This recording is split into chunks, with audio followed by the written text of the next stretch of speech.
आज जो हम लोग एक इम्पोर्टेंट टॉपिक पे बात करेंगे वह है एसटीडी या एसटीआई। इसका फुल फॉर्म होता है सेक्सुअली ट्रांसमिटेड डिजीज़। वैसी बीमारियों के बारे में हम आज जानकारी प्राप्त करेंगे जो सेक्सुअल कॉन्टैक्ट से फैलता है। मतलब कि वैसी बीमारी जो शारीरिक संबंध बनाने से फैलता है मनुष्यों में, इसे हम लोग एसटीडी सेक्सुअली ट्रांसमिटेड डिजीज़ के नाम से जानते हैं। इसे हम लोग हिंदी में यौन संचारित रोग कहा जाता है। ये रोग अत्यंत खतरनाक होते हैं, मनुष्य के लिए जानलेवा साबित हो रहे हैं। इनमें जो सर्वप्रमुख बीमारी है जो सेक्सुअली ट्रांसमिटेड होता है वह है एड्स, जिसके बारे में मैंने पहले ही एक वीडियो बता करके बताया था कि एड्स से हम लोग कैसे बच सकते हैं। क्योंकि ये सब बीमारियां शिक्षा के अभाव में, ज्ञान के कमी के कारण होता है और जानलेवा हो जाता है। इसलिए इन बीमारियों से बचने के लिए खास करके जो हमारे यूथ हैं, युवा वर्ग में जो युवावस्था की ओर प्रवेश कर रहे हैं, वैसे लोग के लिए यह आवश्यक है कि उसे इस बीमारियों के बारे में जानकारी मिले और अपने बहुमूल्य जीवन को बचाए। तो एड्स के बारे में मैंने पहले ही बताया था कि एड्स एक ऐसी बीमारी है जो फिजिकल रिलेशन से, शारीरिक संबंध बनाने से फैलता है। यह रक्त संचरण के द्वारा भी फैल सकता है, लेकिन अधिकांशतः एड्स की स्थिति एचआईवी वायरस से होने वाला रोग है जो शारीरिक संबंध किसी महिला के साथ जो संक्रमित है, एक से अधिक महिला के साथ, एक से अधिक पुरुष के साथ शारीरिक संबंध बनाना, सेक्सुअल रिलेशन बनाना, जिससे ये बीमारियां फैलती हैं। तो हमें आत्मा की पवित्रता को, मन की पवित्रता को ध्यान में हमें रखना चाहिए और इस तरह के संबंधों से बचना चाहिए। जिंदगी हमारा अत्यंत महत्वपूर्ण है। इस बीमारी अब तक लाइलाज है। मैंने बताया था कि कुछ दवाएं हैं, एंटीवायरल मेडिसिन, जिसके प्रभाव को कम करता है। ये बीमारियां माता से होने वाले उसके बच्चे में भी संचरित हो जाता है। इसलिए हमें इस सब तरह की बीमारियों के प्रति सावधान रहना चाहिए और अनैतिक संबंध से बिल्कुल दूर रहना चाहिए। मैं तो यहाँ तक भी कहता हूँ कि विवाह शादी जब किसी लड़का या लड़की का होता है तो उससे पहले उसका एचआईवी टेस्ट होना चाहिए, ताकि जिस व्यक्ति से विवाह हो, अगर उसमें कोई संक्रमित व्यक्ति हो तो उसके द्वारा उसके होने वाले जो पार्टनर है वो संक्रमित नहीं हो, उसके बच्चे उस तरह के संक्रमित ना हों। अगला जो हमको जानना है एचआईवी के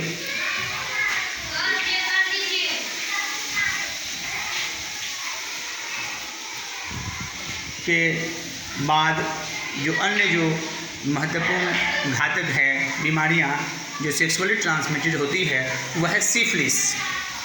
यह एक जीवाणु जनित रोग है, मतलब जीवाणु के द्वारा होने वाला है। Syphilis is a bacterial disease. It spread through sexual contact. तो ये बीमारियां मुख्य रूप से मानव लिंग में से उत्पन्न होती है। वहाँ पेनलेस घाव होता है। अंगुलियों में भी ये घातक बीमारियां हो सकती है, जिसमें आपको एक जख्म, एक घाव जैसा होगा, इसमें दर्द नहीं होता है और ये बहुत ही घातक जानलेवा बीमारी है। शुरुआती अवस्था में इसका ट्रीटमेंट संभव है, लेकिन जब ये समय निकल जाने के बाद में ये बहुत घातक रूप धारण कर लेता है और हथेली में, तलवों पर रैसेस आना, मतलब कि लाल लाल निशान आना, इस बीमारी के लक्षण हैं।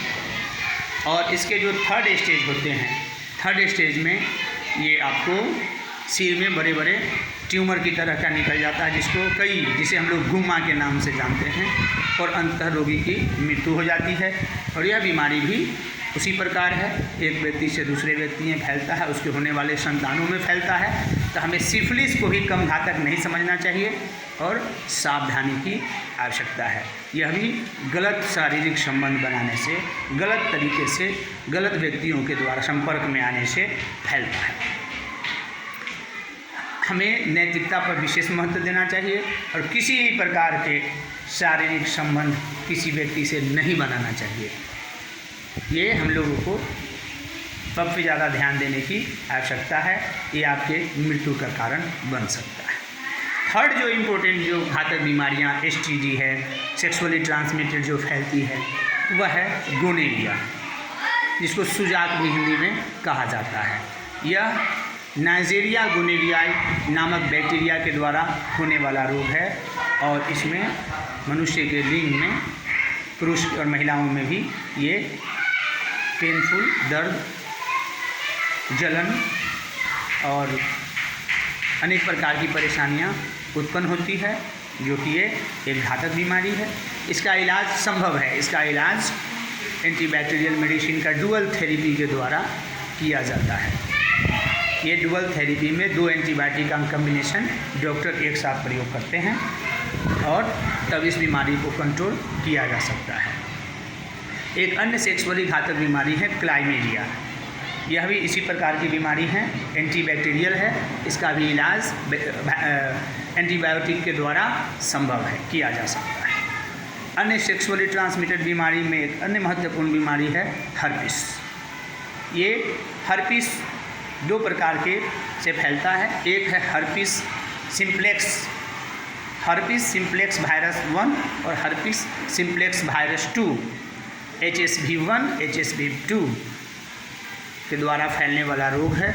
ये बहुत आसान से कैजुअल कॉन्टेक्ट के द्वारा भी फैलता है।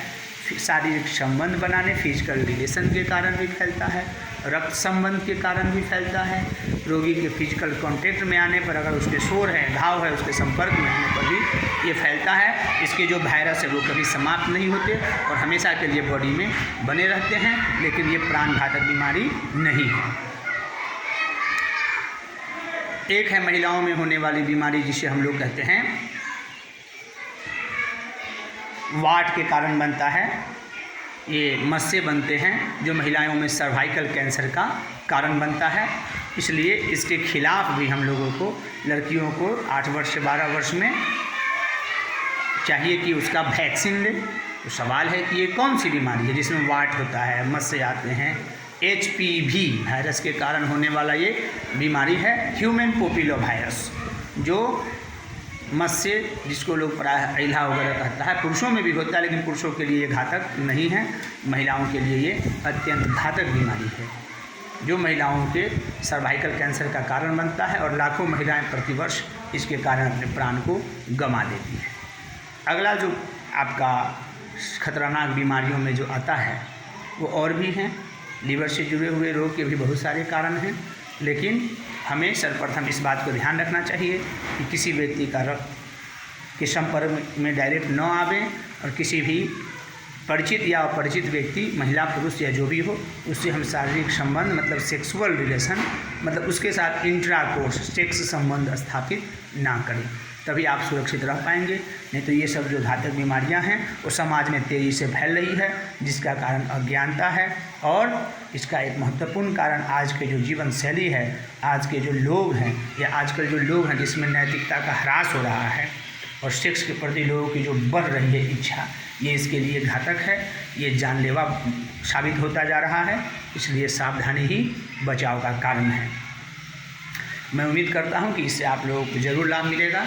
ये वीडियो हमारा डालने का मतलब, ये वैसे एजुकेशन से जुड़ा हुआ वीडियो है, जो क्लास 9 में भी पढ़ना है, बायो में क्लास 11 में भी पढ़ना है, लेकिन इसका उद्देश्य मेरा जन जागरूकता है, जिससे हमारे यूथ खास करके जो टीनएजर्स बॉयज़ और गर्ल्स हैं वो इस तरह के सब चीज़ों से बचे और उसका जीवन स्वस्थ रहे। तो ठीक है, मुझे उम्मीद है कि आप लोगों को इससे समझ में भी आया होगा और इससे लाभ भी होंगे।